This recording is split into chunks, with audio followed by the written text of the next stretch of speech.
This is your guide to book publishing. Everything you want to know but didn't know what to ask with your host, Dr. Judith Briles. On the show today, you'll find out where book publishing is going and how to take advantage of it. How to identify and avoid publishing predators. What opportunities are emerging as the book trade evolves in new forms. How to avoid losing money and much, much more. Join us now as a variety of publishing pros will deliver insights and strategies to take the author to the next level of publishing.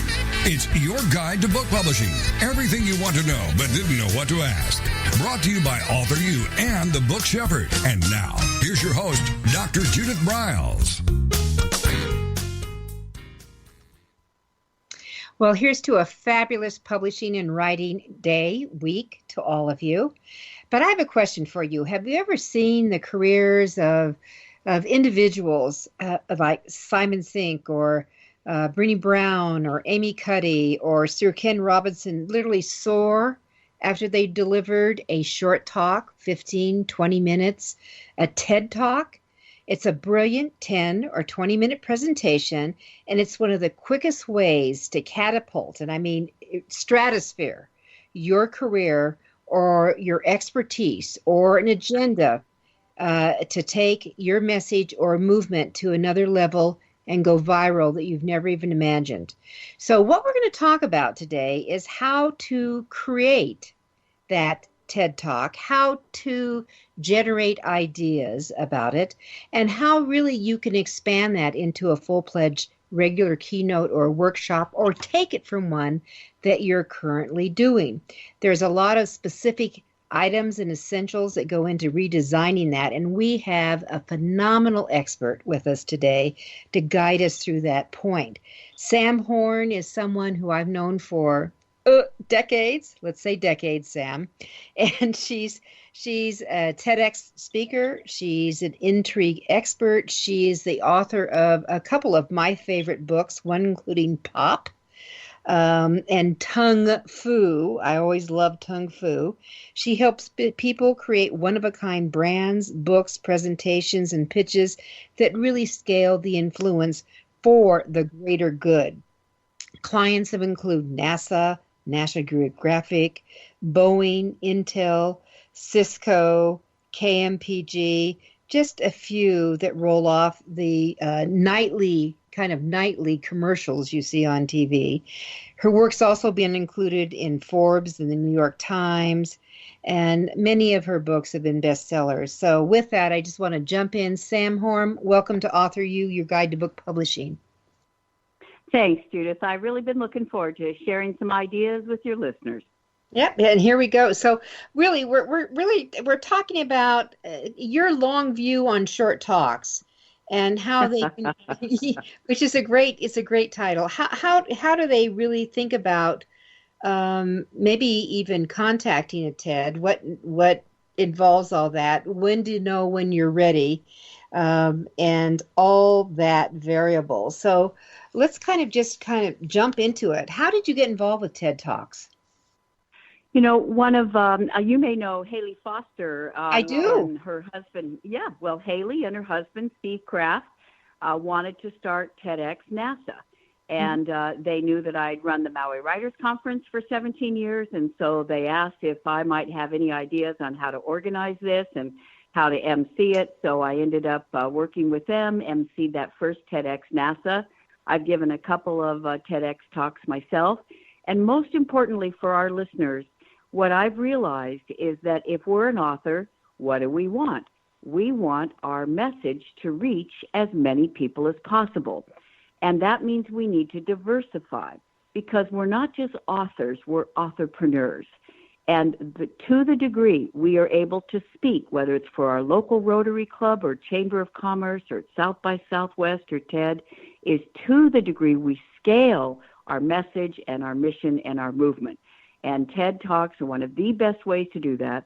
I've had the privilege of working with dozens of people on their high-stakes talks, whether it is South by Southwest or TED or the United Nations or Wisdom 2.0, and we're going to share with your listeners how they can do that today.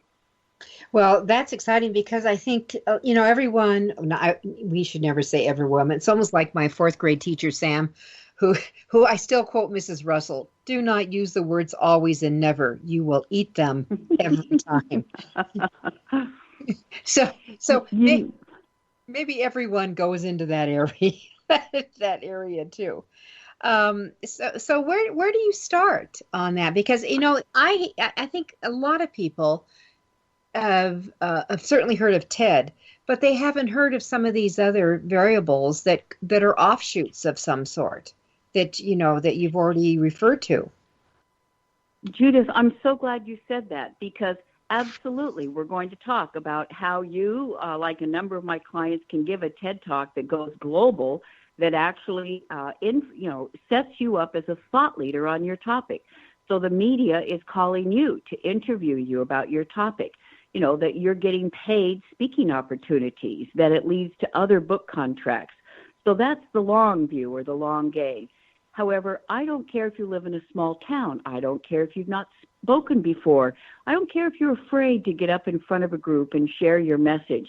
If you have written a book, if you have EEE, experience, expertise, or epiphanies that would add value for others, then you not only have a right to speak, you almost have a responsibility to speak. If you have insights or lessons learned or a story that would make a positive difference for others, then the ball is in your court to step up and speak up. And let's jump right into how we can shape a TED Talk. Sound good? It sounds perfect to me. I mean, I love that. And also, Sam, let's mention some of the other variables that are like TED out there that a lot of people just really don't know about. Good. Well, first, I hope that people have pen and paper in hand. Unless you're listening to Judith's podcast while you're driving or something, please, you're a writer. And in 17 years of emceeing the Maui Writers Conference, which was the best writers conference at the time, it was kind of like what Cannes is to the publishing industry or to the film industry, we were to the publishing industry.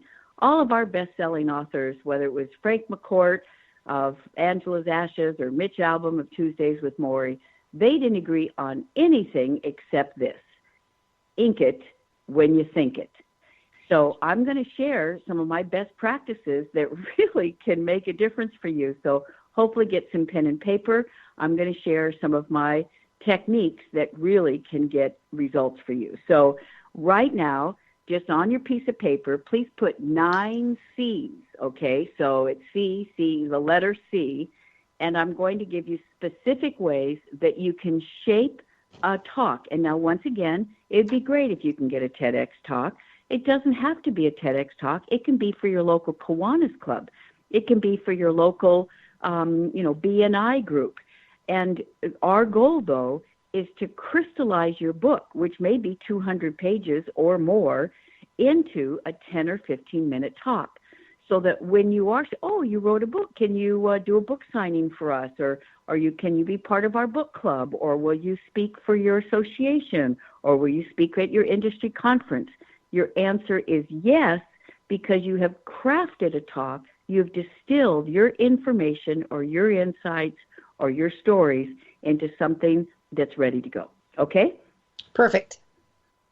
Okay. First C on the left is congruent.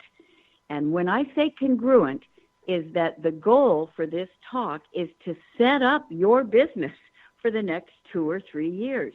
If you do a good job on this talk, people are going to walk up to you afterwards and say, wow, our company needs that, or, our association needs that, or would you come, or do you work with people? So see, if you want a pipeline of business after this talk, it better be congruent with your goals. Here's a good example. Corporate executive, a female, had been horrifically bullied in her job. She was the CFO, and the CEO really saw her as a threat to him. So he actively sabotaged her career. He really mistreated her in ways that were just beyond the pale. Well, she finally quit, and she wanted to write about that experience so other people could learn from her lessons learned, and she could save them some trial and terror learning. And she was offered a TEDx talk. But Judith, here's the question. I said, is this how you want to spend the next 2 or 3 years of your life? Hearing everyone's bully story, reliving your bully story, hearing really the dark side of what it's like to deal with a toxic person. And she realized that she'd had enough of that. And yes, she did have valuable insights to share, but she did not want her next 2 or 3 years to look at that. So now we got proactive and we said yes to the TED Talk, or TED, I need to differentiate. TED is different than TEDx. TED is once a year on the main stage in Vancouver, and TEDx's, there are more than 800 of them, are given in almost every major city around the world. So she was offered a TEDx.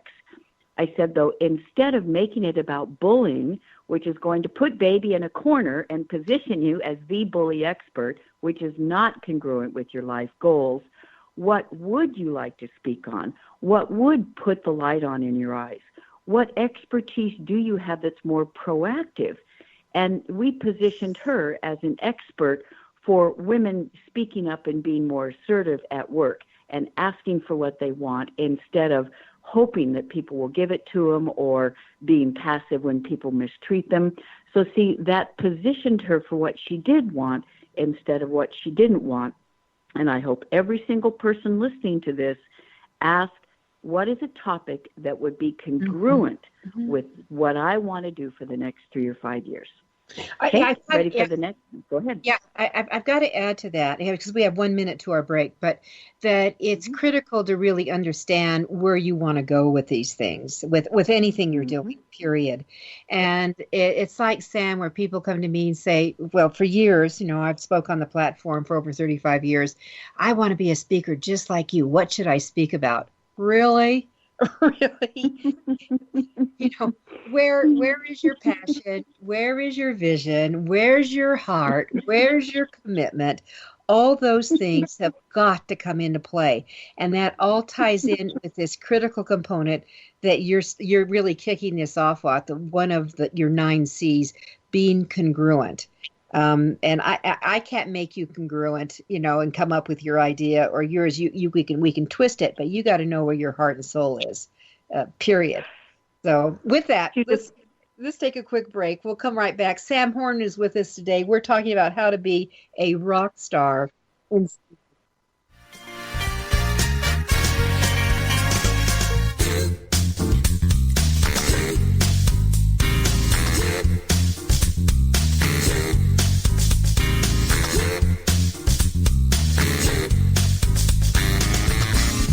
is your guide to book publishing.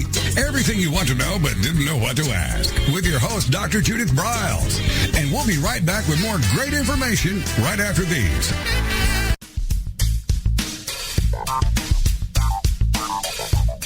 Is there a book in you or another? AuthorU will show you how to create, develop, and publish your book without being hoodwinked. If you already have a book out, you'll find a supportive and brainstorming community that's connected and creative no matter where you live. AuthorU brings in national experts for its book camps and annual author extravaganza held each May. It has regular meetings and delivers webinars for its members on timely topics. Through AuthorU's extensive network, members enjoy exclusive benefits, including significant discounts for a variety of services necessary to publishing.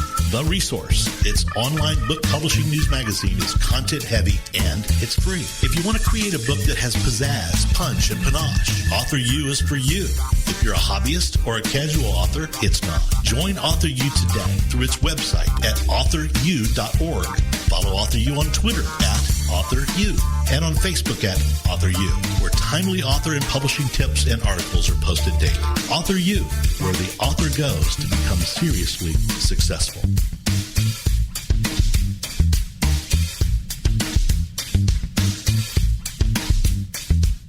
First impressions are everything in the world of book publishing.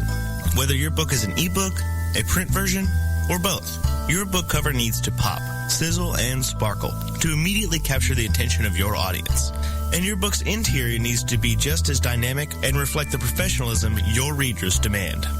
Nick Sellinger of NZ Graphics has won numerous national and international book awards for his cover designs and interior layouts. With over 20 years of experience in graphic design, he knows what it takes to create award-winning books and the many promotional pieces that authors need, such as posters, banners, postcards, one-sheets, business cards, logos, and more. Visit ncgraphics.com and see what authors and publishers have to say about their award-winning books and how NZ Graphics can make your book the success it was meant to be. That's nzgraphics.com.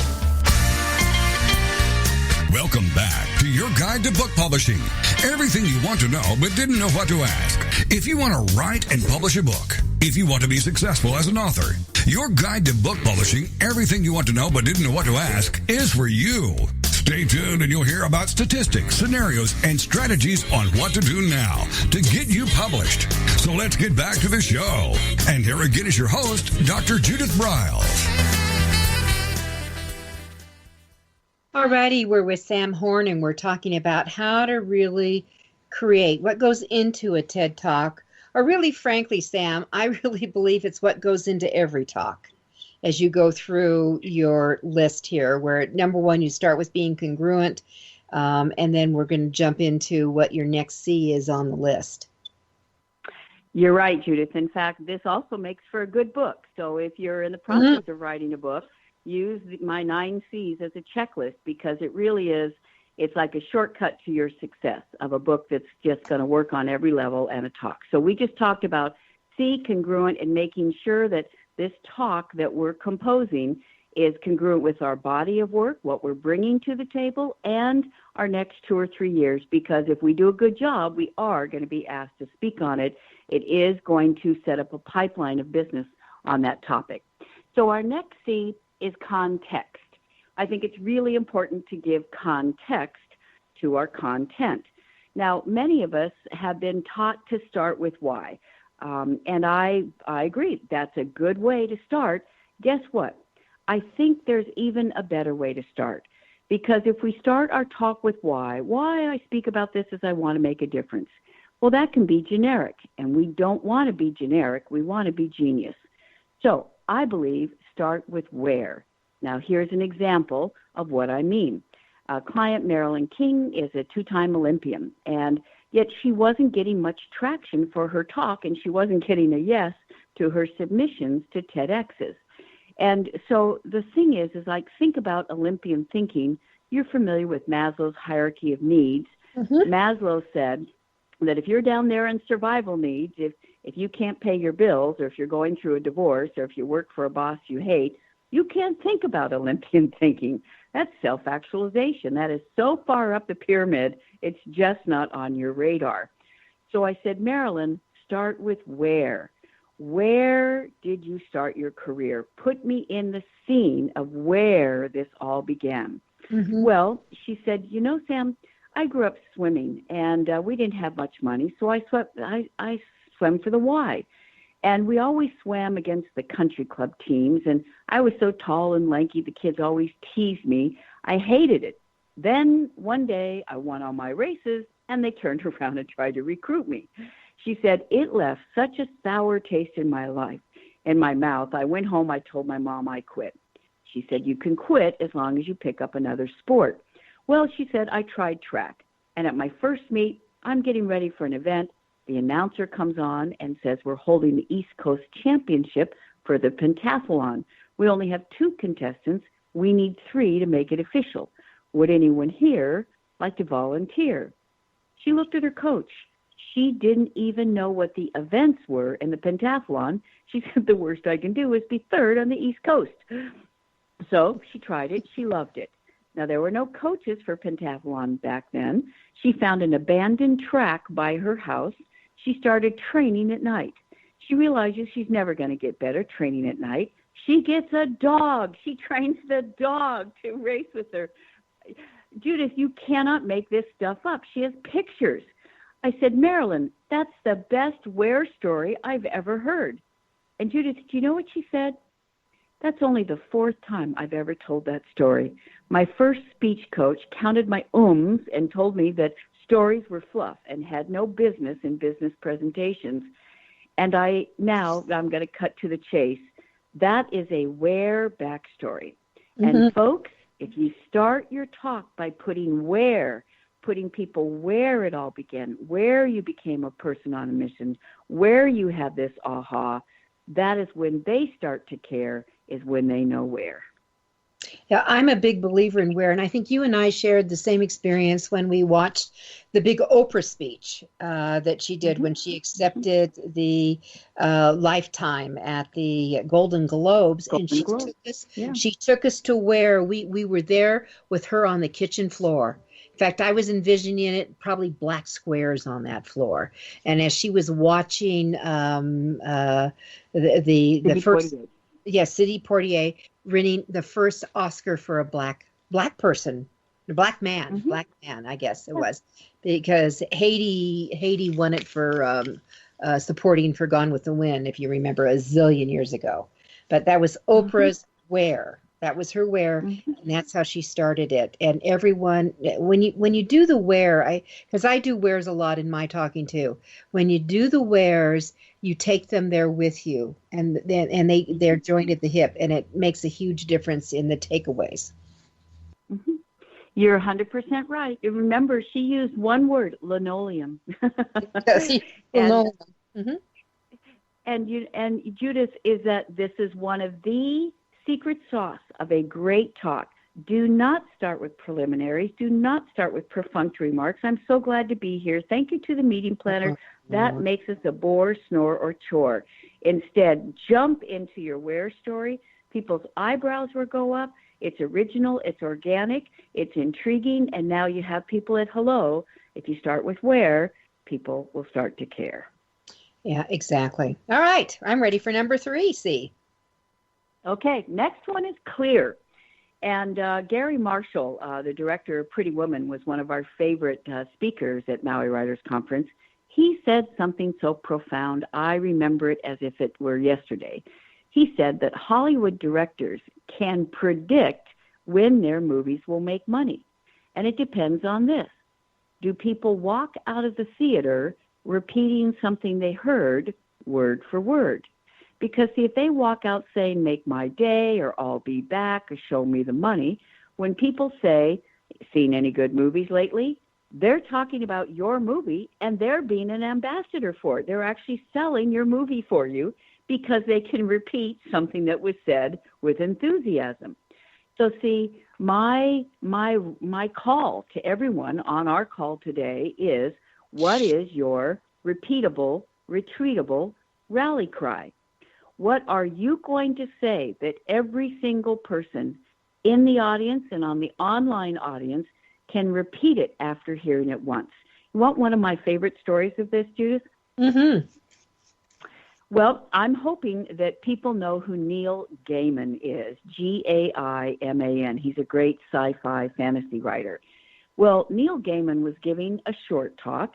It was a commencement talk at the Institute for the Arts in Pennsylvania. Now, it's a smaller college, so there were only a few hundred people in the audience. And he's talking about his career and his lessons learned. And he said when his first book, Sandman, came out, that Stephen King got in touch and said, this is a brilliant book. You are going to have an incredible career. Enjoy the ride.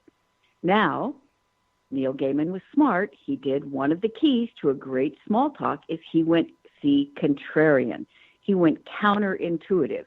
Instead of being obvious and sharing a low-hanging fruit answer, he said something that surprised everyone. He said, I promptly went out and ignored that advice for 17 years. And I got angry at my publisher for the print run, and I resented the reviewers when they picked it. And he said, I finally asked myself, what can I control? What can I control? And he said 3 words, make good art. Make good art. Judith, that talk went viral overnight. It's now been seen by millions of people. Now remember, we're talking about scaling your visibility, scaling the reach of your message. A talk that was only going to go to hundreds of people went viral and has been seen of millions of people because he had a 3-word rally cry that resonated with people that they could repeat. It became a best-selling book for grads. It helped him jump the genre. Now, when I say jump the genre, you may be a nonfiction writer, but now you're appealing to people who never read nonfiction. You may be, as in his case, a sci-fi fiction writer, and you jump the genre, and now you're writing a best-selling book for grads. So see, when you have a rally cry that is repeatable, that is retweetable, then people will repeat it, they will retweet it, they are taking you viral, and now your talk is not just being heard by a few dozen or a few hundred or a few thousand, it's being heard and seen by millions.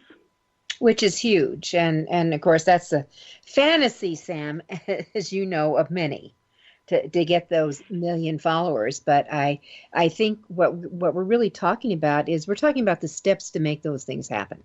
That's exactly right.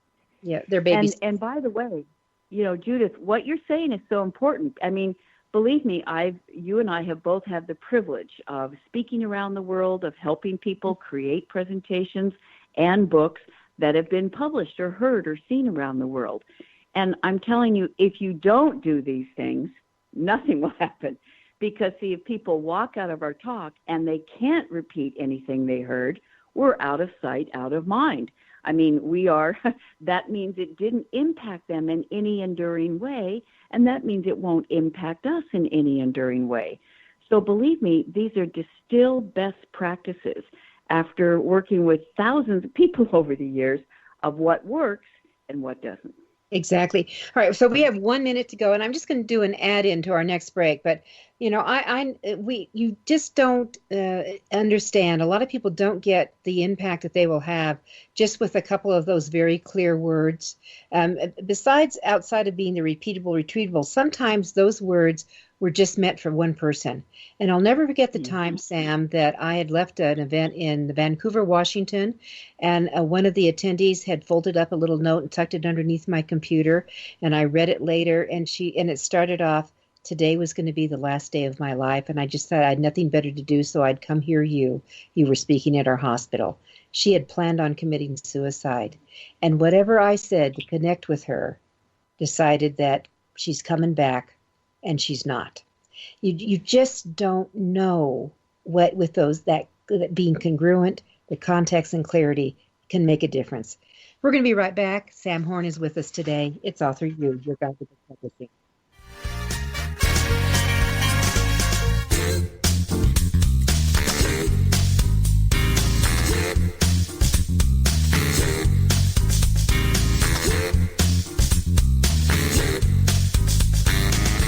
This is your guide to book publishing. Everything you want to know but didn't know what to ask. With your host, Dr. Judith Briles. And we'll be right back with more great information right after these. Want to publish like a pro today? Well, then take a look at Ingram Spark, the only publishing platform that offers print and ebook services through a single source. Upload, edit, and manage titles all in one place. Take more control of printing costs with print on demand, and reach even more readers through one of the world's most extensive distribution networks. Built by independent publishers for independent publishers, Ingram Spark has everything you need to maximize your book's potential: color printing, ebook distribution, print on demand, global reach, and more. Start publishing with Ingram Spark today and see just how far your titles will go tomorrow. That's ingramspark.com.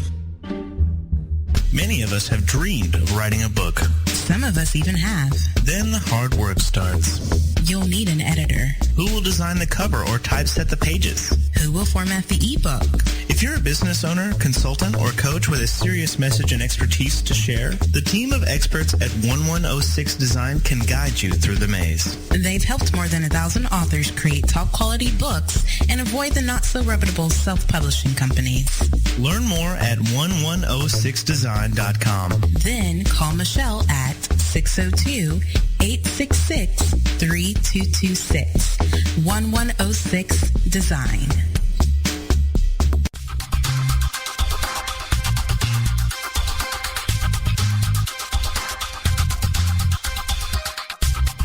When Ned Thompson and Harry Shore started Thompson Shore in 1972, they believed employees with great character would make up the best company. They were right. They hired people who were not only experts in bookmaking, but who were obsessed with quality and delivering exceptional customer service. Almost 40 years later, Thompson Shore remains a 100% employee-owned company. Ned and Harry knew that successful customer projects are a direct result of empowered employees. We specialize in all books for large and small publishers. Creating beautiful and well-made books, we're dedicated to pleasing our customers by making the experience a good one from start to finish. The personal touch we have with our customers allows us to be innovative in solving their most difficult challenges.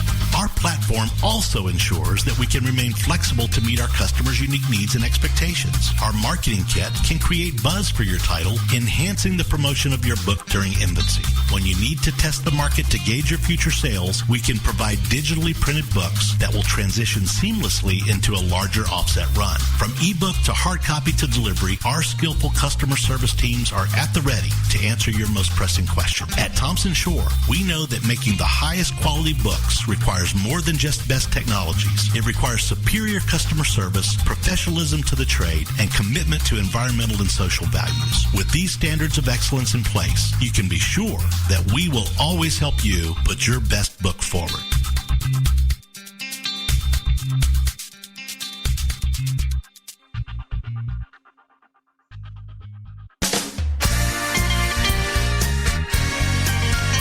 Welcome back to your guide to book publishing. Everything you want to know but didn't know what to ask. Coming up, you'll hear more about statistics, scenarios, and strategies on what to do now to get you published. So let's get back to the show. And here again is your host, Dr. Judith Briles. All right, we've learned we need to be congruent. We must have context. We want to be clear and come along with some repeatable lines that will be that rallying cry. Sam Horn is our guide for this session of AuthorU, your guide to book publishing. And we're ready for our next C, Sam. You bet. We're going to talk about how to have a compelling 60 seconds and like about a 90-second backstory for this, a where story for this, and then we'll go into how people can do it. It's the very first year we had the Maui Writers Conference, we had 10-minute pitch sessions where you had a chance to sit across the table from like the top people in the industry. You could pitch your novel to the head of Doubleday. You could pitch your screenplay to Ron Howard. Guess what? No one knew how to pitch. It was like, wah, wah, wah. They talked themselves out of the deal. And I talked to Bob Loomis that night, who is the senior editor at Random House. I said, Bob, what's going on? He said, Sam, we've seen thousands of proposals. We make up our mind in the first 60 seconds whether we're interested. And that next day, I sat in the back of the room. I could see who was going to get a deal based on one thing. And this is out without hearing a word being said. Based on the decision maker's eyebrows. See, if their eyebrows were crunched up, it meant they were confused. And confused people don't say yes, and they don't keep listening. If their eyebrows were unmoved, it meant they were unmoved, or they'd had Botox. If their eyebrows were up, just try it right now. Lift your eyebrows. You feel intrigued, curious, like you want to know more?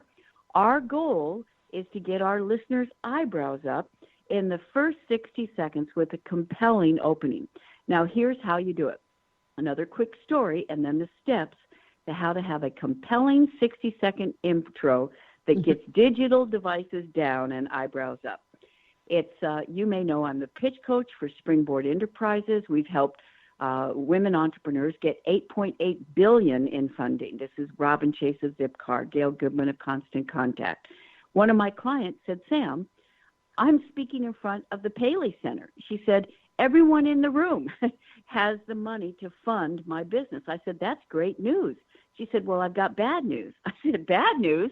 She said, I've only got 10 minutes and I'm going at 2:30 in the afternoon. She said, you can't say anything in 10 minutes. And I said, Kathleen, you don't have 10 minutes. You have 60 seconds. Yeah. Well, here's the 60-second opening that got everyone's eyebrows up and that helped her win Business Week's Most Promising Entrepreneur of 2010. Love it. Did you know did you know there are 1.8 billion vaccinations given every year? Did you know up to half of those are given with reused needles? Did you know we're spreading? Yeah, that's exactly the reaction we want, Judith. Did you know we're spreading and perpetuating the very diseases we're trying to prevent? Imagine if there were a painless one-use needle for a fraction of the current cost. Well, you don't have to imagine it. We've created it. Now she's off and running. Now, by the way, that opening is featured in my TEDx talk. You can Google it if you want.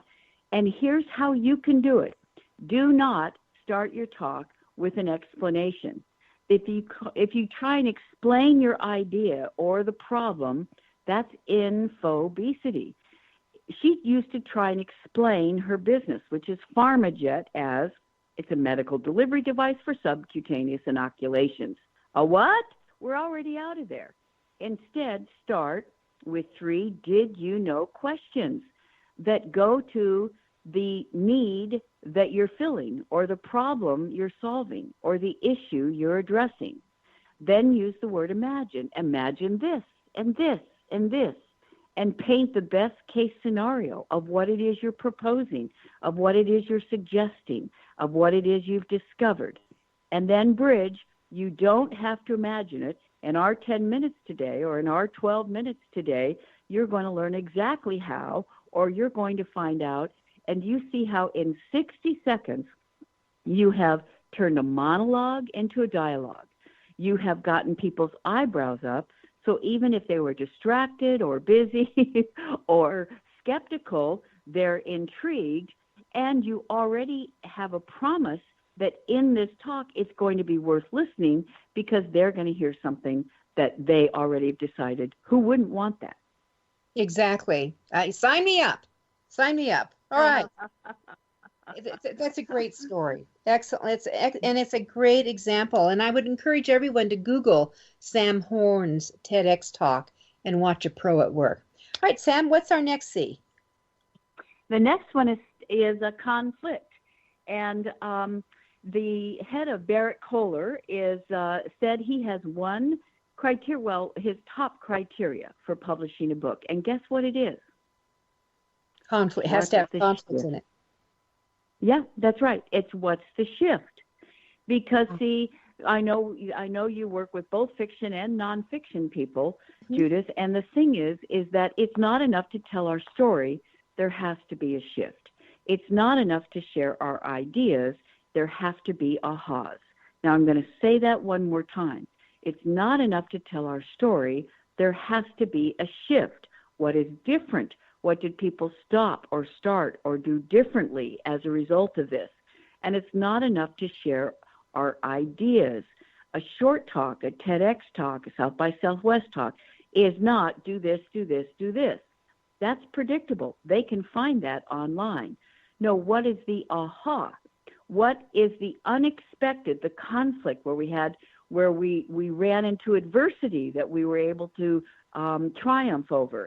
Because if it doesn't have that shift, in a way, it's just same old, same old. And once again, it's INFObesity. They can find online what they're looking for you, why they will be better for you, why they will tell people about you.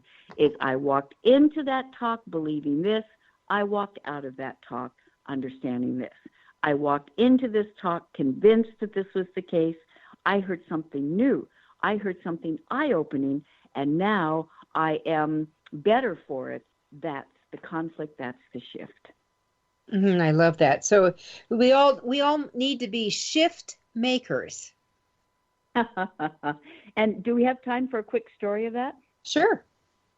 Okay.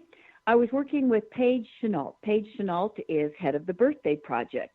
So now we were working, I believe every great talk has conflict. So I was saying, when did you have a dark night of the soul? When did you question this? When did you perhaps lose faith in what you were doing? And she said, Sam, I can't think of anything. I said, Paige, this could come across as a goody two-shoes talk, as a Pollyanna talk, where people are listening to it and they're thinking, well, good for you. You know, I can't pay my bills and I can't sit here listening to the Birthday Project.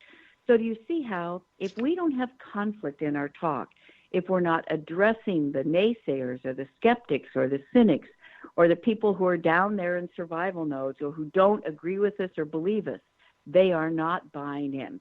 We have to have what I call a cynic success story, or we have to have that dark night of the soul where we put ourselves in the cynic's shoes and imagine, if this weren't true. And so I kept asking her, and finally she went like this. And she said, she said, one time I was at a business meeting and I was talking about the birthday project, and everyone was saying, what a great idea. Is it in all these cities, and can I bring it into my town? But there was this one guy standing there with his arms crossed, with this scowl on his face. And finally he interrupted and he said, big whoop. He said, because what she does with the birthday project is that she goes into shelters. She goes into homeless shelters and domestic abuse shelters, and they find young kids, and when it's their birthday, they have this fantastic party for them. And what he said is, big whoop. He said, the next morning they still wake up in a shelter. They're still homeless. Mm-hmm. Whoa. She went home that night, and she really questioned everything she was doing. She said to her husband, is this white privilege? She said, am I setting them up for even more failure by experiencing this and going right back? And she remembered the story of Justin, and he helped her remember the story of Justin, is that Justin was an 8-year-old boy, and often in shelters the kids are younger. So he was the oldest child in the shelter, and he ended up taking care of everyone else. That was his role. He could not believe this party was for him. He just kept looking around. No, it must be for someone else, because no one had ever done something just for him. And she said she will always remember the growing awareness in his face, in his eyes, that someone cared enough for him to do this for him. So she continues to do this for the Justins in the world. And that is where we're going to do the wrap to our next break. But she was just in time for Justin, and made the difference. And so, you know what she did? The birthday gift she gave to him was hope. That things can be different besides just honoring him. We're going to be right back. We're with Sam Horn, and we're talking about the essentials to being an outstanding speaker.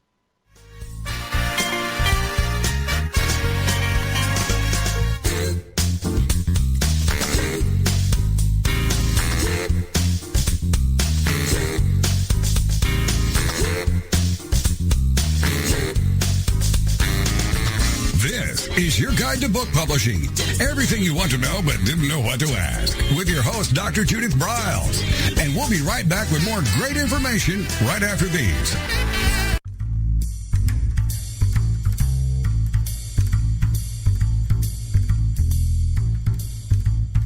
The book shepherding concept is simple. The publishing world is changing, and so must you. You need an experienced shepherd and a guide to partner with you as you create, strategize, develop, publish, and achieve your publishing goals. You can't do it alone without paying the price. You can spend your money creating a book that turns out to be so-so, or you can create a book that looks and feels classy, builds your brand, and is a financial success, a bestseller. It's your choice. You choose. You need the book shepherd. Publishing is riddled with obstacles, sometimes nightmares for the author. You don't need problems. You want solutions. Dr. Judith Briles will shepherd you through the maze and the chaos. At times, she's had to step in and rescue a book that has been sabotaged by a publisher or by a publishing service provider, or sometimes even the author themselves. Judith Briles is the book shepherd if you want to create a book with no regrets. Give her a call today.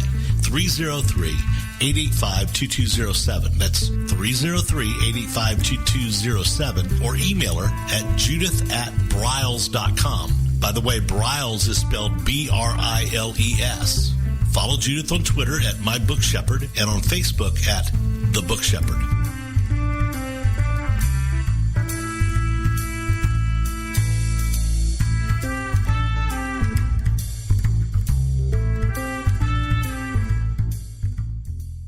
One of the most important decisions you will ever make is your choice for printing your book. You are choosing a company which will be responsible for guiding you through the process and printing your book at a level of quality and detail that embraces your personal and creative needs. You want to choose a company that when your book finally arrives, you are delighted and ready to move on to the next level, and one that is customer focused. Choose King Printing Company and Addy Books to be that company that brings you to the next level. Go to kingprinting.com or call 978-458-2345 and ask for Tom Campbell.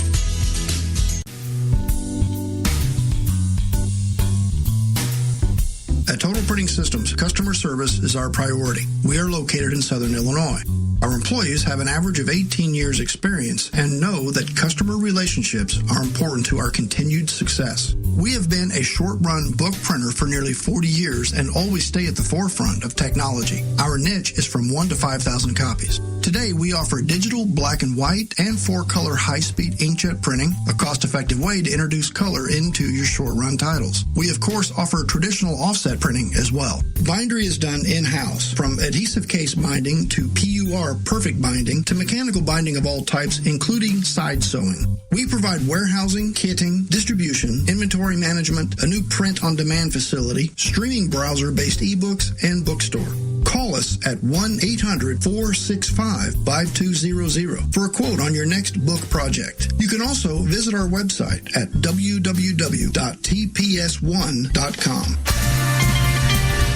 Welcome back to your guide to book publishing. Everything you want to know but didn't know what to ask. If you want to write and publish a book, if you want to be successful as an author, your guide to book publishing, everything you want to know but didn't know what to ask, is for you. Stay tuned and you'll hear about statistics, scenarios, and strategies on what to do now to get you published. So let's get back to the show. And here again is your host, Dr. Judith Briles.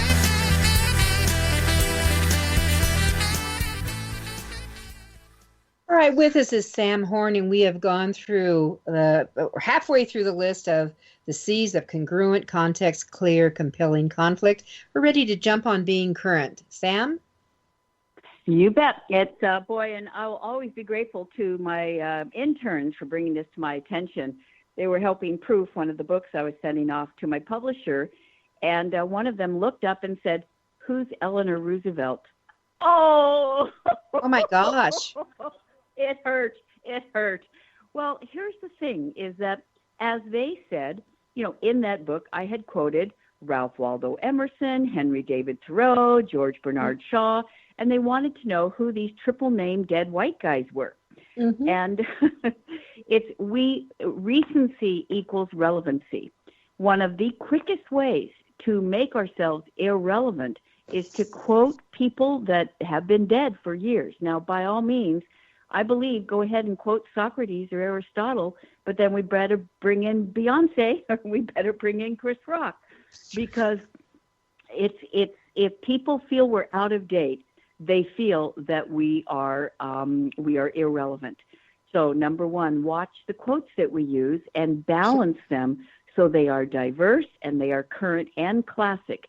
And I'll always remember I was speaking at a conference a few years ago, and the keynoter opened up with a talk about expectations and used the Pygmalion study. Well, now that's a famous classic study, but it was done 50 years ago. Mm-hmm. And the fact that as a researcher and a keynoter, she was using 50-year-old research as the foundation of her talk, I just saw people rolling their eyes because it was so dated. So hopefully look over your talk, make sure that it's just last month in Harvard Business Review. Did you see today's issue of blank? Exactly. When you are current, you favorably impress people instead of take yourself out of the game. And one of the things I'm going to add on, we'll jump to your next C, but that I am a huge proponent to, it always bugs me, Sam, when speakers say, or authors, well, I never watch TV, or I don't go to the movies. And I'm saying, I'm really sorry, because do you realize that most of your audience does? And one way to stay current is to know what the hot shows are, so you can pull a line that just might be the connector to make you current with them. So it's It's always a pet peeve. All right, we're ready to jump to the next one. Yep, as I say, and by the way, Judith, you and I have talked about we may not get all these C's finished. So if people contact me, I'll be glad to send them the rest of the C's. One of the things it says is that current connects, is that just as you said, if you quote a current show that millions of people are watching, chances are that those eyebrows will go up, and now you've just connected with them because you have that common bond. So current connects. Absolutely. Okay. Next one, and I've tried to pick in our short time left the one that might be most surprising to people, and it's comedy. And now people say, Sam, I'm not funny, and if I tell a joke, it goes flat. And that's why I suggest, no, don't tell a joke. Use true humor. Absolutely. Use true humor. Here's one of my favorite examples of this is that you may know I wrote this book, Tung Fu. I'm still speaking on it. That book is still selling worldwide 20 years after it was published. And one of the reasons is because in a serious topic, it has humor. People are laughing.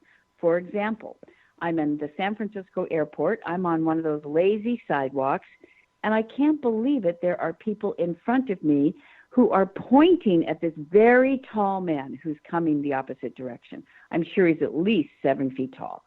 I'm thinking, this is so rude. There's no excuse for pointing at him and laughing at him.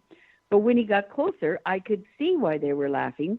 He had on a T-shirt that said, "No, I'm not a basketball player." No, that is funny. Isn't it? And I turned to say something to him, and on the back of his shirt it said, "Are you a jockey?" So see, I got to the end of the lazy sidewalk, and I caught up with him. I said, "This is classic." I said, "How did you come up with this?" And he said, "Oh, I didn't come up with it." He said, "My mom did." He said, "I grew a foot between the time I was 13 and 15 years old." He said, "I didn't even want to go outside because everyone's got to make a smart aleck remark." He said, "My mom said, if you can't beat them, join them." He said, "Ever since I've started wearing these shirts, I've had fun with my height instead of being frustrated by my height." He said, "This is nothing. I've got a whole drawer full of these at home. My favorite one says, 'I'm 6'13", and the weather up here is fine."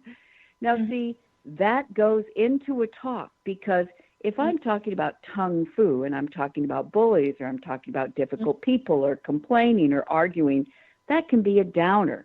We need something that breaks that seriousness, that gets a laugh, that releases the tension, and then we hook and hinge the comedy back to our topic with 3 you questions. A hook and hinges. Do you have something that frustrates you? Is there something that people say to you that gets under your skin? How about lighten up instead of tighten up? How about come up with some fun food so never again do people have the power to push your hot buttons? So start looking for what makes you laugh. That's true humor.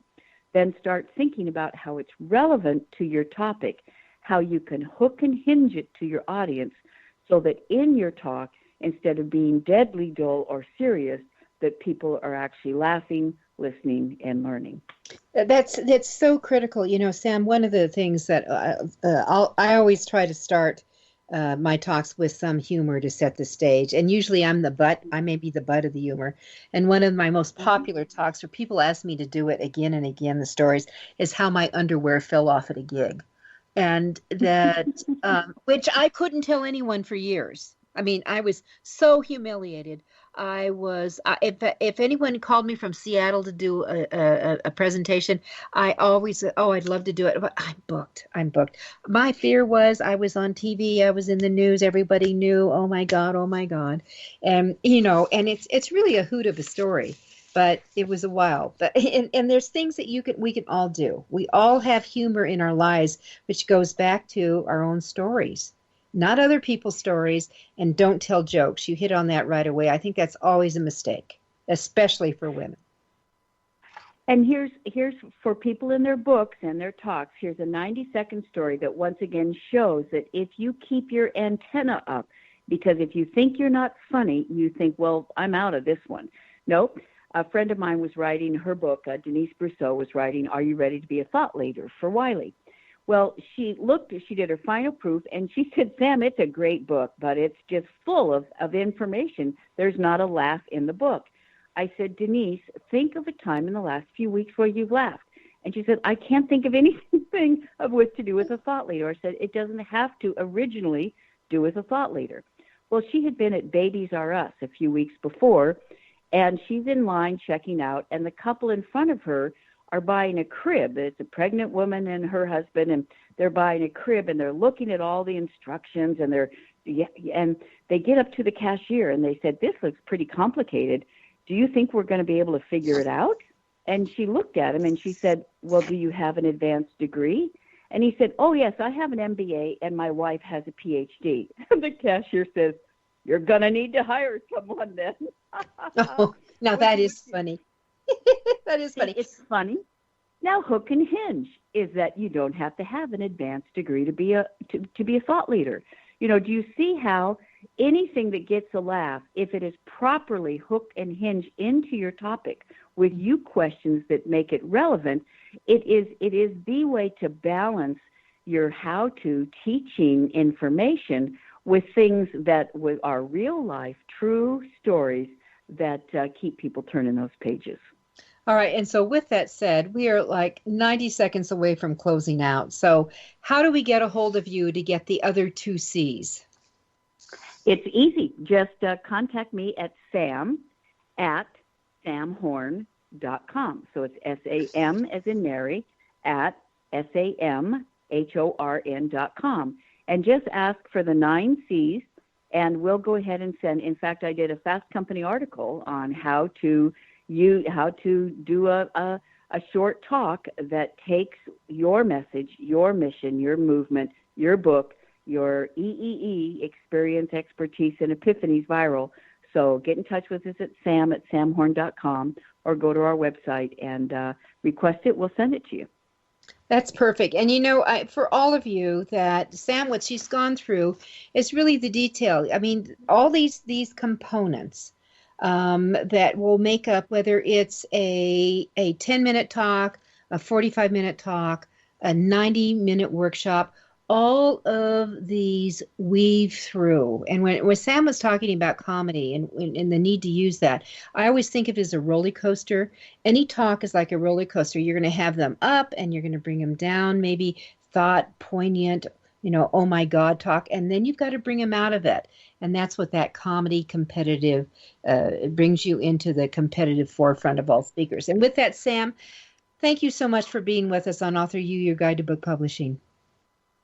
You're welcome, Judith. It's you and I both believe in the power of quality books and talks to improve the life of all involved. I hope these ideas have been interesting and inspiring and useful.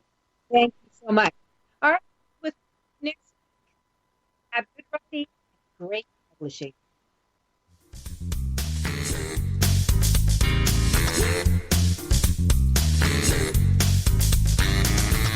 Thank you for being a part of Your Guide to Book Publishing. Everything you want to know but didn't know what to ask. With your host, Dr. Judith Briles. Each